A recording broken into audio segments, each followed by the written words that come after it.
One year, Grae, when we were outside on the river, she goes, "We couldn't do this in New York City. They wouldn't let us do this in New York City. You should be proud of what you have right here."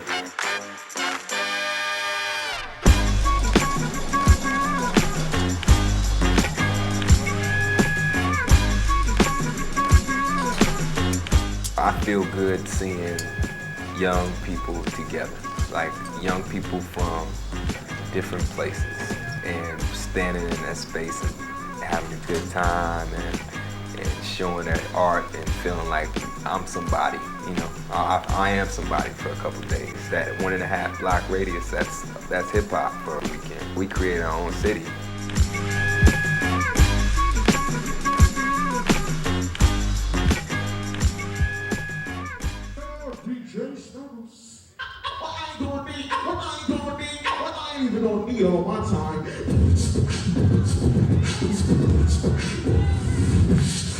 Celebration of Hip Hop is a 3-day festival and conference. What we do is showcase hip hop, but at the same time be competent and community conscious. The main thing that we try to do is give like safe places for youth to be and to be themselves and express themselves. This is powerful, this is important. I mean, we're blocking off the street for youth.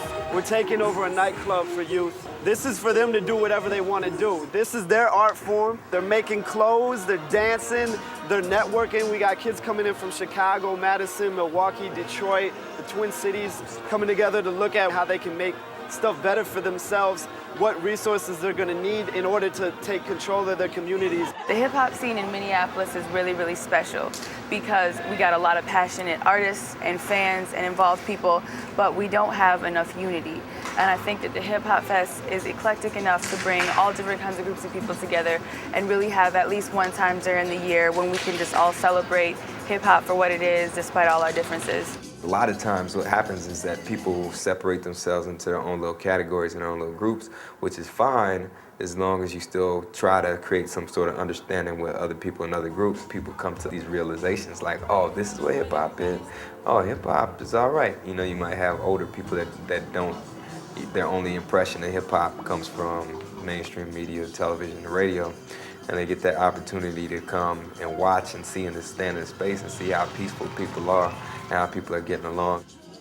We haven't had one incident out here, at least in the 2 years that I've been here. Even the crowd, you know, has been so respectful and appreciative towards police. I'll be back for years to come, just as long as it's being put on. A lot of people think that it's something for African Americans and just for African American men in particular, but that's definitely not the case. I think having MC Lyte this year is really going to make a difference as far as women coming in. I usually don't smile until the last day of the festival myself because as a stage manager of the event, I'm very concerned that everything is going right. But as soon as the headlining artist hits the stage, it's like a weight is lifted off my shoulders and I get a chance to step back and look and see all the different people that are in the crowd, and that's what it's about. And knowing that all those people have been there all day, also engaging in panels and whatnot, that's it for me. That does it. Makes it worth doing every year. I really see Yo the movement growing, and I see it being a powerful piece of the world community. Maybe it wouldn't be Yo in the same shape that it is. Maybe it's some people that come out of here that are influenced by something that happened through Yo or through the hip hop celebration or through one of our events that, you know, that says, you know, I can do this. You know, I can be an engineer. I can be a president. I can, you know, go forward, and I can be an MC. I can draw. I can paint. You know what I mean? And change the world from right here.